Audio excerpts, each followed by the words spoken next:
Hey folks, welcome back. Another movie review, which seems to be the main focus of my channel.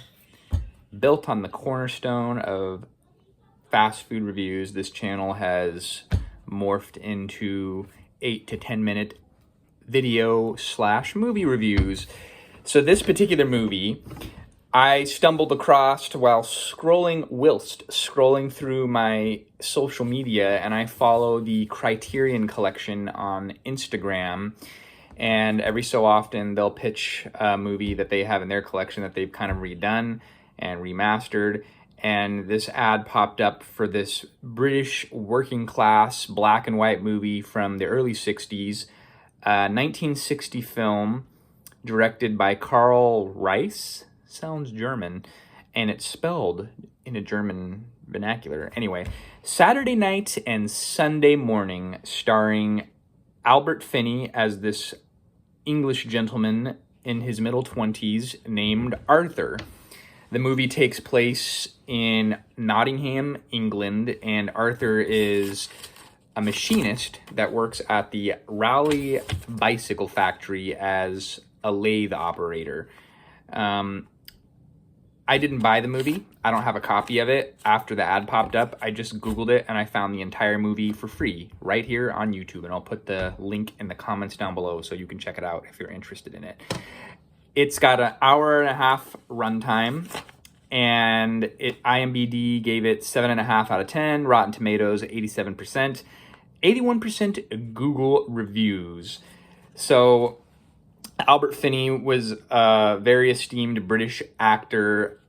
I think the only other movie that I've seen of his is maybe I think he plays Scrooge in A Christmas Carol. That's the movie that I think of when I think of Albert Finney, and he died in 2019. So this movie, if you like black and white films, and I feel like a lot of these films in the late 50s, early 60s kind of have this very bleak outlook. It just follows this angry young man who's trying to find his identity, forge his own path. He's living with his mom and dad, working in a factory, what seems to be a dead-end job. Basically, working for the weekend. I think their weekly pay, it kind of highlights he's making 14 pounds sterling a week. And so he was just a very low-wage earning guy and trying to get ahead in this factory town. And when I mentioned working for the weekend, pretty much no money management. He just goes out to the pubs, spends all of his money on drinking with his friends and fancy clothes like I do. It's just interesting to see a different point in time. So there's this transition for him being the working guy where he's wearing his work clothes, and then he goes home and he's wearing a suit and tie when he's going out.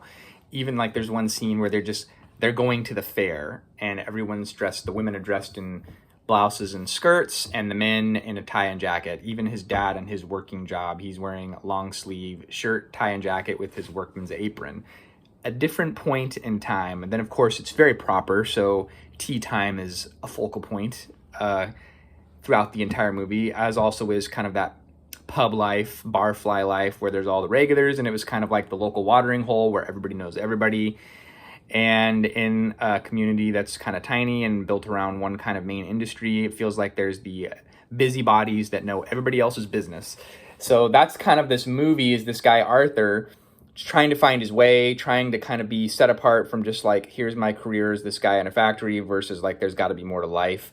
And for him, he spends his free time carousing with this married woman who has a kid, and it kind of alludes that the husband's just not a very affectionate guy. So this woman, Brenda, turns to Albert Finney, the Arthur character, and Brenda's played by Rachel Roberts. Didn't really dig too deep, but phenomenal performance from both of these actors. It's a serious movie, and it's kind of got this I don't know, I kind of was angry with it, because the whole focus of this movie is he's having an affair with this married woman, but then he's also trying to find his own way, and he finds this other young girl who's single named Doreen, played by Shirley Ann Fields, and that's just kind of the whole focal point of the movie. I don't want to say it glorifies his relationship of the side chick.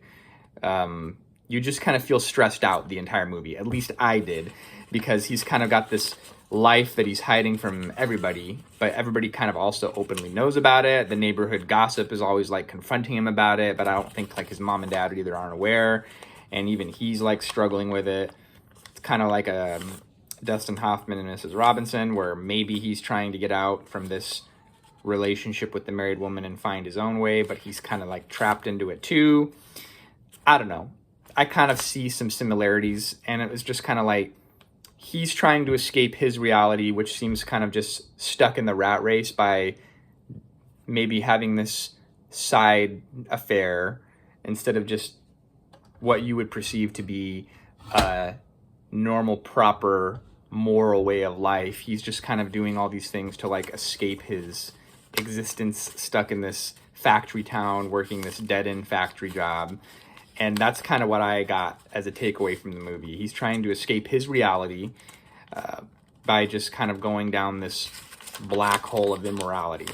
It's a top 100 British Film Institute pick. It was adapted from a 1958 book of the same name written by Alan Soletto. And I usually like to showcase my hard copy, but I don't have it, so there you go.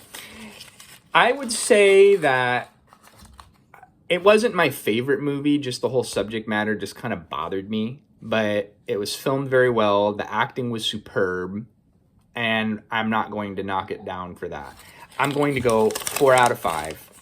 Maybe for some people it's a 5 out of 5 and it's a great movie, but for me, just the subject matter just wasn't for me. But I did watch it, and it was enjoyable. I just didn't really like the ending either. I guess it kind of left you with this feeling of like unresolved, kind of. So I kind of wanted to see more from some of the other parts of the story, but it didn't really give you the conclusion that you wanted. But I guess that's kind of like the bleakness of the movie, following this guy in his middle 20s just trying to figure out his life. And here I am in my middle 30s also trying to figure out life. So, and that's probably for a lot of us. Check it out. It's free. There's no excuse not to watch it if you want to take my recommendation.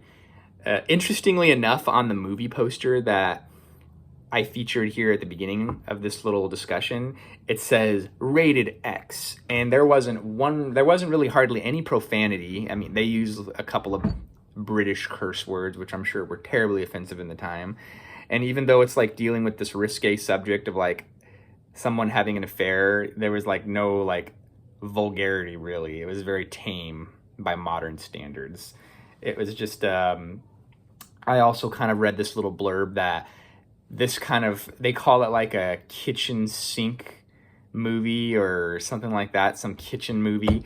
I can't remember because I didn't do enough due diligence in preparing. I literally just finished the movie and typed up some quick notes. So apparently there was like a whole bunch of movies around this similar genre, similar time period, late 50s, early 60s, that kind of deal with these similar topics of the British working man trying to find his way. Until next time, folks, we'll see you then.